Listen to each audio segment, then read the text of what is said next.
تبارک و تعالیٰ تمہیں پکڑ لے ایک بات پر، جوانی کی فلاں رات آئی تھی، تیرا شباب تھا، حسن تیرے پاس تھا، اور میری طرف سے تجھے آواز آئی تھی چلو اللہ کی طرف، تو اپنا بستر چھوڑ کر کے نہیں آیا تھا، وجہ کیا تھی؟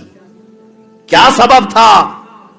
تم کیا جواب دو گے اس وقت؟ کیا کہو گے؟ جواب کے لیے اگر ہیلے بہانے کرنے لگو گے تو رب تبارک و تعالی ہمارے اعضاء کو ہی گواہ بنا کر کے لے آئے گا، اے مولا یہ جھوٹ بول رہا ہے۔ اگر تم نے کہا میرا ہاتھ اٹھتا نہیں تھا، میرا پیر سڑ گیا تھا، یہ پیروں کو اللہ زبان دے دے گا، وہ کہیں گے کہ مولا یہ جھوٹ بولتا ہے، اعضاء گواہ دیں گے۔ یہاں تک کہ سورہ یاسین میں اللہ تعالیٰ فرماتا ہے اليوم نختم على افواههم وتكلمنا ایدیہم وتشہد ارجلہم بما كانوا یکسبون، ہم تو اس دن تمہارے منہ پر مہر لگا دیں گے، تم چپ رہو، تمہارے ہاتھ تمہارے پیر ہم سے بات کریں گے جو کچھ بھی تم دنیا میں کرتے تھے۔ ہاتھ یہ سب بتائے گا اے مولا رات کی تنہائی میں مجھے یہ کن کن کاموں کو استعمال میں لگاتا تھا، پیر بتائے گا کہ مولا یہ کہاں کہاں چلنے کے لیے مجھے استعمال کرتا تھا۔ تم پکار کر کے ان اعضاء سے کہو گے میں نے تمہارے ساتھ کیا برا کیا، تم میرے خلاف گواہی دے رہے ہو، تم کیوں بات کرنے لگ گئے؟ یہاں تک کہ حدیث میں ہے ران کی چمڑی بھی بات کرے گی، ران کی چمڑیاں بات کرے گی قیامت کے دن۔ تو آدمی پکار کر کے اس سے کہے گا، یہ بھی سورہ حمیم السجدہ میں اللہ تعالیٰ فرماتا ہے وَقَالُوا لِجُلُودِهِمْ لِمَ شَهِدْتُمْ عَلَيْنَا، لوگ کہیں گے اے چمڑیاں ہمارے خلاف تم کیوں گواہی دے رہی ہو، اور تمہیں بولنا کیسے آ گیا آج؟ جب میں زندہ تھا تو کبھی تم بولتے نہیں تھے۔ یہ پکارے گی چمڑیاں، ہماری انگلیاں، ہمارے پیر، ہمارے ناک، ہمارے کان، اس دن کہیں گے قالوا انطقنا اللہ الذی انطق کل شیء، اے بندے جس نے تجھے بولنے کی طاقت دی تھی آج اس نے ہمیں بولنے کی طاقت دی، اب ہم سنائیں گے۔ یہ ساری چیزیں ہمارے خلاف گواہ ہو جائیں گی۔ اے نوجوانوں، جوانی جو ہے عیش و عشرت کے لیے نہیں ہے۔ ہاں ایک بات یاد رکھ لو، جس کی جوانی محفوظ ہو گئی اور اس زمانے میں، اس پرآشوب زمانے میں سمجھتا ہوں اللہ کی ولایت اسے مل جائے گی، اللہ کی ولایت مل جائے گی۔ 18 سال سے لے کر صرف 25 سال تک، ویسے تو جوانی 15 سے لے کر 40 سال تک کی ہے، 15 سال سے لے کر 40 سال تک کی یہ جوانی قرآن کی زبان میں، اور میں کہہ رہا ہوں 18 سے 25 سال، یہ 7 سال کوئی محفوظ رکھ لے، اپنے 7 سال اپنے قدموں کو محفوظ کر لے، میرے عزیزو تمہارے لیے اللہ کی طرف سے انعامات کی بوچھار ہوگی، انعامات کی بوچھار۔ تم دیکھو گے ان تمام چیزوں کو کہ اللہ تمہاری زبان میں کتنا اثر عطا کرے گا، تمہاری آنکھوں میں کتنا نور اور سرور بھر دیا جائے گا۔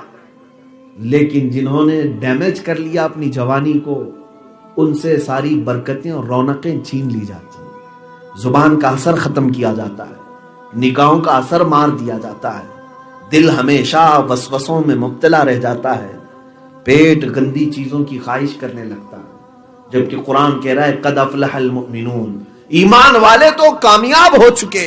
لیکن ہم تو ایمان والے ہیں نا، سب ایمان والے، کامیاب کہاں ہیں؟ کیوں نہیں ہے کامیاب؟ رب تبارک و تعالیٰ سے پوچھو اے مولا تیرا قرآن کہہ رہا ہے ایمان والے کامیاب ہو گئے، کامیاب ہو گئے، یہاں کروڑوں مومن ہیں مولا، کیوں کامیاب نہیں؟ ہم تو ٹھوکروں پر جی رہے ہیں، آج ہم سے سب چیزیں چھین لی گئی ہیں، ہمارا اقتدار، ہماری سیاست، ہماری طاقت، ہماری دولت سب چھینا جا چکا ہے، گائے بگائے ہمیں مار دیا جاتا ہے۔ اب تو حالات ایسے ہیں، خود جس ملک میں ہم رہ رہے ہیں ہمارا وجود مشکل ہو گیا ہے، اگلے سالوں میں، اگلے چند سالوں میں ہمارا تشخص، ہماری آئیڈینٹی باقی رکھنا مشکل ہو گیا۔ ظالموں کو اللہ نے ہمارے سروں پر مسلط کر دیا، کیا اسی کو کامیابی کہتے ہیں؟ قرآن کہہ رہا ہے کامیاب ہو تم، کامیاب ہو۔ پوچھو قرآن سے کیوں کامیاب تو کہہ رہا ہے ہمیں؟ ہمارا سب لٹ گیا، ہماری بچیاں آج آوارہ ہو گئی ہیں۔ آج ہندوستان کا ماحول یہ ہے میرے عزیزو، لو جہاد کے نام پر جو ظلم کر رہے ہیں، قانون فلاں قانون، قانون، یہ قانون کے نام سے جتنا ڈرایا جا رہا ہے شاید پچھلی صدیوں میں کبھی نہیں ڈرایا گیا ہوگا۔ ہندوستان کے ماحول میں کیا کیا نہیں ہو رہا ہے یہاں پر، آپ سب دیکھ رہے ہیں۔ کہ بنام اسلام اور بنام کفر اب جنگ شروع ہے. یہاں پر ابھی کوئی معاملات جو ہے مائنورٹی میجورٹی کے نہیں چل رہے ہیں، بلکہ صرف اور صرف کچھ لوگوں کو الرجی ہے تو صرف نام اسلام سے الرجی ہے. اب کھل کر کے سادھو سنت پنڈت پجاری کہنے لگ گئے کہ مسلمانوں کو ملک چھوڑنا چاہیے، ان کو جانا چاہیے یہاں سے. میرے عزیزو، یہ آدم علیہ السلام کی زمین ہے، ہم اپنے باپ کی زمین پر ہیں. یہاں سے جانے کا حکم کسی کے مجال نہیں، لیکن حالات یہاں تک لائے گئے. آپ دیکھ رہے ہیں، میں نے ابھی چند دن پہلے ایک کسی ایسے ہی بدماش گنڈے کو سنا جو اعلان کر رہا ہے ہماری سنگٹھن ہے، کوئی ہندو لڑکا مسلمان لڑکی کو لے کر کے آئے تو ہم اپنے 2.5 لاکھ روپے اس کو دیتے ہیں. یہ اعلانات کیے جا رہے ہیں، یہ کھل کر کے آج زہر پھیلایا جا رہا ہے. ہم تو پہلے سے یہاں پر امن و امان کے ساتھ رہتے آئے ہیں. میاں 700 سال مسلمانوں نے یہاں حکومت کی، لیکن ایسا نہیں ہے کہ مندروں کو توڑ دیا، ختم کر دیا. نہیں، باقی رکھا گیا ہے. اگر سب توڑ دیا جاتا تو کوئی چیز باقی نہیں رہتی. 700 سال میں تم 5 سال میں اتنا نشہ کر رہے ہو. اسلام اس بات کی اجازت نہیں دیتا کہ دوسری جو قومیں آباد ہیں ان کے ساتھ ظلم و زیادتی کا معاملہ نہیں کیا جائے گا. لیکن ابھی جو حالات ہیں، میں آپ سے گفتگو کر رہا ہوں، زہر بھر دیا گیا. جو سیکولر قسم کے لوگ تھے، جو نیوٹرل تھے، وہ بھی آج زہریلے ہو گئے. داڑھی سے الرجی، ٹوپی سے الرجی. اب یہ تمام حالات کے بعد میں پوچھتا ہوں، قرآن پھر بھی کہہ رہا ہے تم کامیاب ہو. یہ مسئلہ کیسے سمجھیں گے ہم؟ تو اے نوجوانوں، تم خود پوچھو قرآن سے. قرآن تو کہہ رہا ہے کامیاب ہے، کامیاب ہے. کہاں ہے کامیاب؟ وَلَا تَهِنُوا وَلَا تَحْزَنُوا وَأَنْتُمُ الْأَعْلَوْنَ إِن كُنتُم مُؤْمِنِينَ. تم گھبراؤ مت، پریشان مت ہو، تم ہی سر بلند ہو، تم ہی فخر کے ساتھ، تم ہی سب سے زیادہ سرفراز ہو، بلند و بالا ہو. قرآن تو یہ دعوے کر رہا ہے. کیا تم میں سے کوئی یہ سوچ سکے گا کہ قرآن جھوٹی بات کہہ سکتا ہے؟ ایک جملہ تو دور کی بات، ایک نقطہ بھی اس میں جھوٹ نہیں ہوتا. لا ریب فیہ، یہ وہ کتاب ہے جس میں شک کی گنجائش نہیں. لیکن اب یہ گتھی سلجھائیں کہ کیوں ہم کامیاب کہہ رہا ہے قرآن، کیوں ہمیں کامیاب کہہ رہا ہے. جواب آئے گا قرآن کا. قرآن کہے گا اے نوجوان، یقیناً میں دعویٰ کر رہا ہوں کہ کامیاب ہو، لیکن شرط ہے کہ تیرے سینے میں ایمان ہو. تو ایمان پر آ کر کے تو دکھا. تیرے اندر ابھی ایمان کے وہ جذبے ہی نہیں آئے. اب میں نے پوچھا ایمان نہیں ہے میرے پاس، میں تو مسلمان ہوں، ہمارا نام احمد ہے، محمد ہے، عبداللہ ہے، زید ہے، خالد ہے، فلاں، ہم تو مومن ہیں، ٹوپی بھی ہے، داڑھی بھی ہے، کرتا بھی ہے، پیجامہ بھی ہے. اب ایمان نہیں ہے ہمارے پاس. ہاں، اب حدیث میں تمہیں پوچھا جائے گا. اب ہم نے پوچھا رسول پاک سے، قرآن کہہ رہا ہے ایمان ہے تو ہم کامیاب ہیں. آقا آپ بتائیں ایمان کسے کہتے ہیں؟ ایمان کسے کہتے ہیں؟ تب میرے آقا فرماتے ہیں لا یؤمن احدکم حتی اکون احب الیہ من والدہ وولدہ والناس اجمعین. تم میں اس وقت تک کوئی مومن نہیں ہو سکتا جب تک کہ وہ مجھ سے اپنے والدین، اپنے بچے اور تمام انسانوں سے زیادہ پیار کرنے نہ لگ جائے.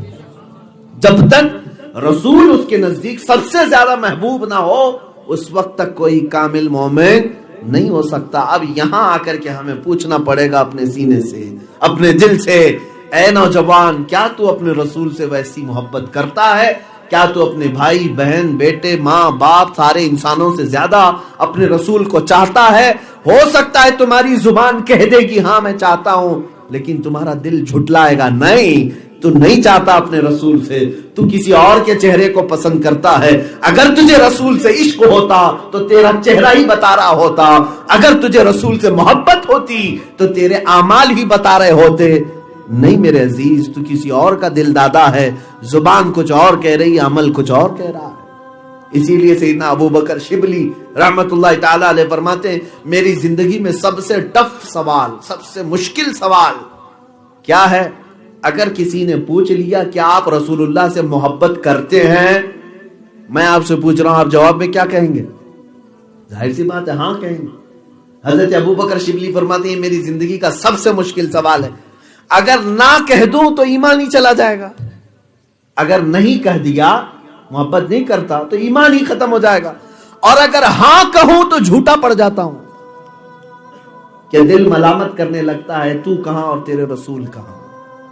تو کیسی محبت کی بات کر رہا ہے. یہاں نوجوان تو وہ ہیں جو 4 دن کے عشق و محبت میں کسی لڑکی کے فدا ہوتے ہیں تو اپنے جسم کو بدل لیتے ہیں. اگر محبوبہ نے کہہ دیا کہ تیرے اوپر بلیک اچھا لگتا ہے, سارا بلیک کر لیتا ہے. اگر محبوبہ نے کہہ دیا کہ تیرے بال ایسے اچھے لگتے ہیں, وہ بالوں کو تبدیل کر لیا. اس کو جو فیوریٹ کلر ہے وہ تمہیں بھی فیوریٹ ہے. یہ دنیاوی مجازی عشق میں جو جوان اپنے آپ کو بدل لیتا ہے, میں پوچھتا ہوں اے جوانوں, اپنے رسول کے لیے تم نے اب تک کیا بدلا ہے؟ اب تک اپنے آپ میں کیا چینج کیا, مجھے بتاؤ. یہی تو آ کر کے ہم پھنس جاتے ہیں. قرآن سچ کہہ رہا ہے, آج بھی کامیاب ہم ہی ہیں, لیکن ایمان تو ہو. جس کو اقبال نے بہت اچھے انداز میں کہا, اللہ نے یہ تمہارے ساتھ وعدہ کیا ہے, اے جوان تو تخت و تاج کی بات کرتا ہے, ہاں تو پارلیمنٹ کی بات کرتا ہے, کرسی کی بات کرتا ہے کہ یہ میرے پاس نہیں, فلاں میرے پاس نہیں. یہ سب چھوڑ, اللہ فرماتا ہے تجھے کیا دوں گا وہ سن. کی محمد سے وفا تو نے تو ہم تیرے ہیں. رب تعالیٰ فرماتا ہے کی محمد سے وفا تو نے تو ہم تیرے ہیں. یہ جہاں چیز ہے کیا لوح و قلم تیرے ہیں. یہ نوجوان کے لیے اللہ کا وعدہ ہے, تو وفا تو کر اپنے رسول سے, پھر تقدیر تیرے حساب سے لکھ دی جائے, تیری دعاؤں کے مطابق, تیری خواہشات کے مطابق. یعنی تقدیر معلق بعض مومنین کے دعاؤں سے بدل دی جاتی ہے. عزیزان گرامی, اسی لیے کہا خودی کو کر بلند اتنا کہ ہر تقدیر سے پہلے خدا بندے سے خود پوچھے بتا تیری رضا